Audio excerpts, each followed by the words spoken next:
Olá, seja muito bem-vindo a mais um Classe dos Professores.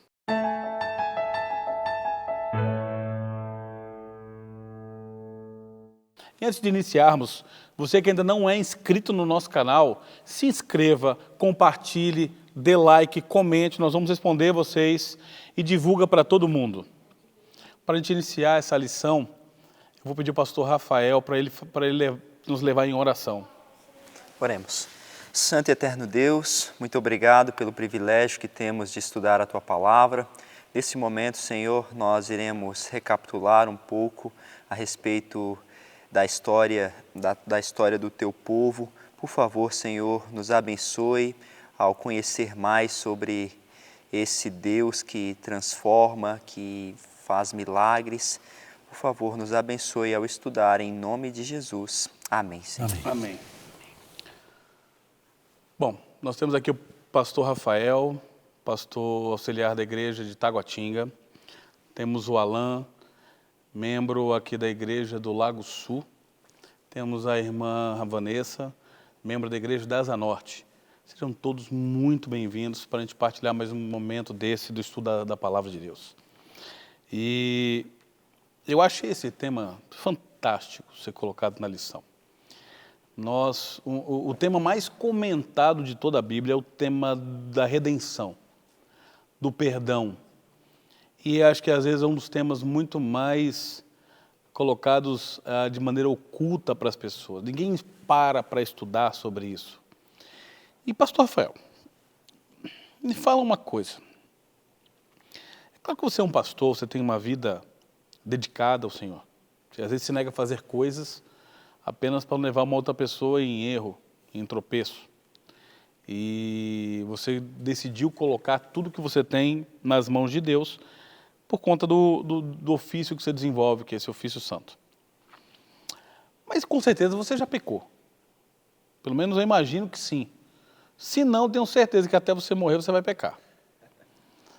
Me fala uma coisa, pastor. Quais são os efeitos do pecado sobre o homem? Muito bem. Klaus, já pequei e continuo pecando, viu?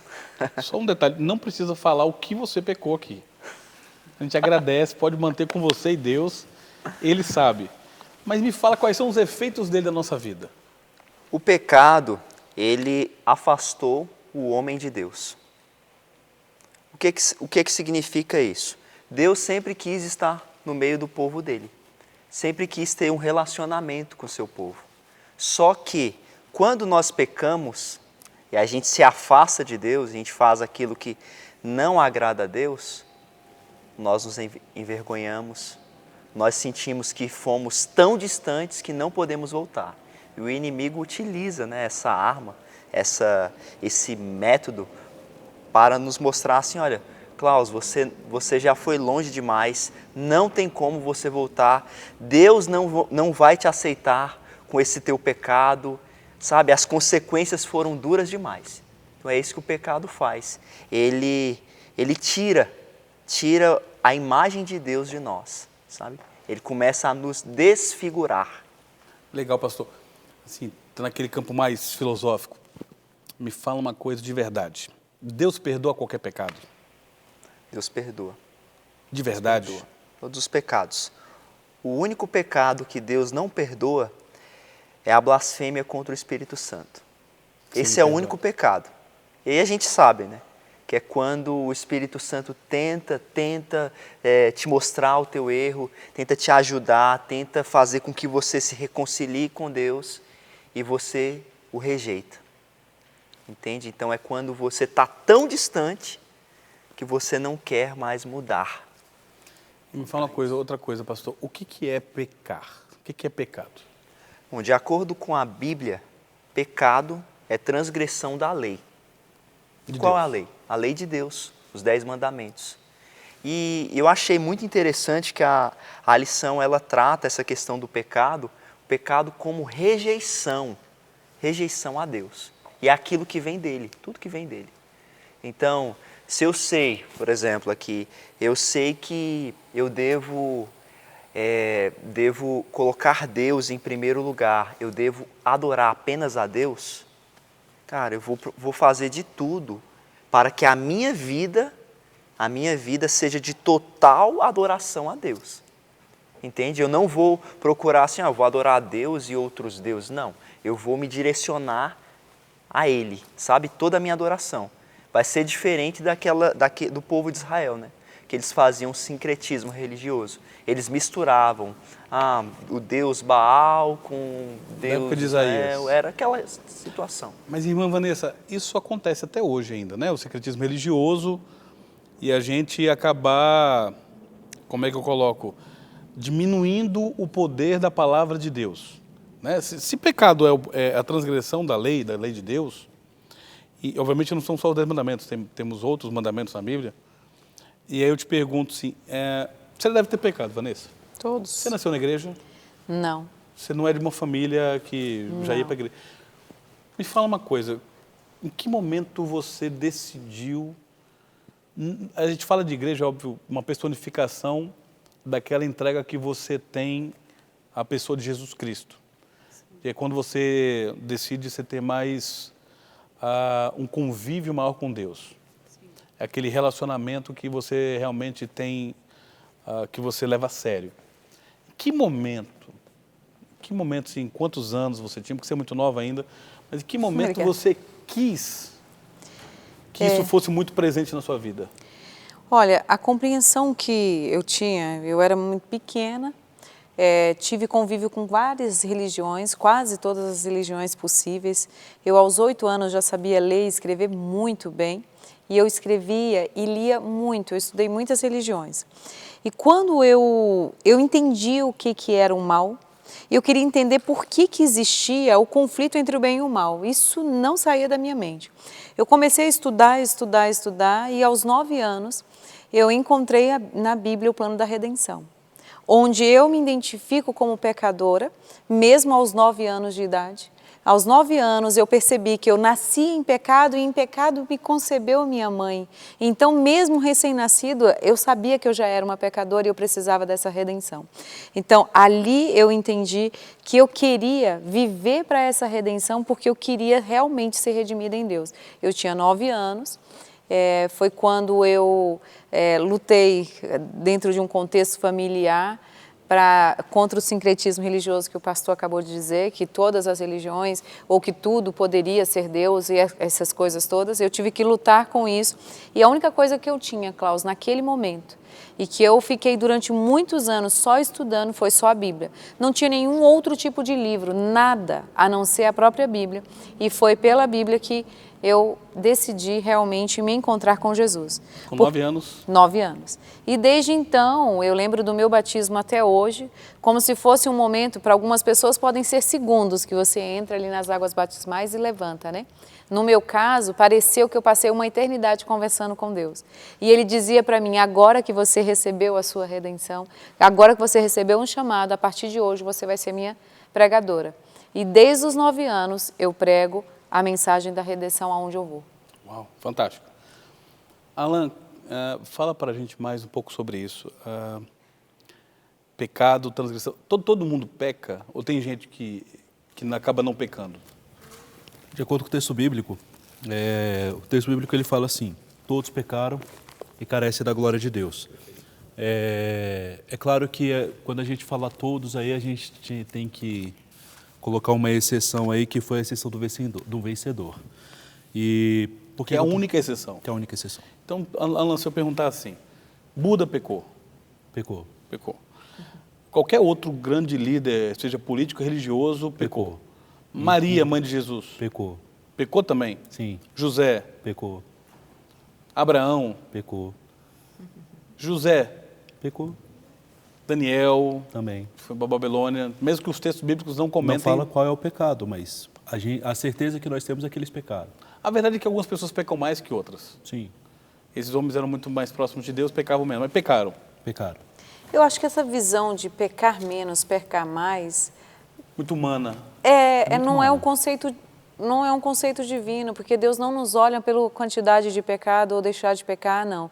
Porque assim, é a ideia da parábola, né? Por isso que ele é o desejado de todas as nações. Independente da época, independente do pecado, independente se você estava muito tempo com Deus, pouco tempo com Deus, mas que você se arrependeu, ele é o desejado para cada um de nós, independente se é o profeta Isaías, se Quando sou eu a aplicamos pra pecadora. salvação. Se nós vamos para esse processo de salvação, não importa o pecado, não importa a quantidade de pecado. O que importa é que a graça é para todos, não é isso? E esse desejado de todas as nações é o próprio Cristo que vem dito em Isaías, que é para mim, para o Alan, para você que está assistindo, para qualquer um de nós, não é isso, Alan?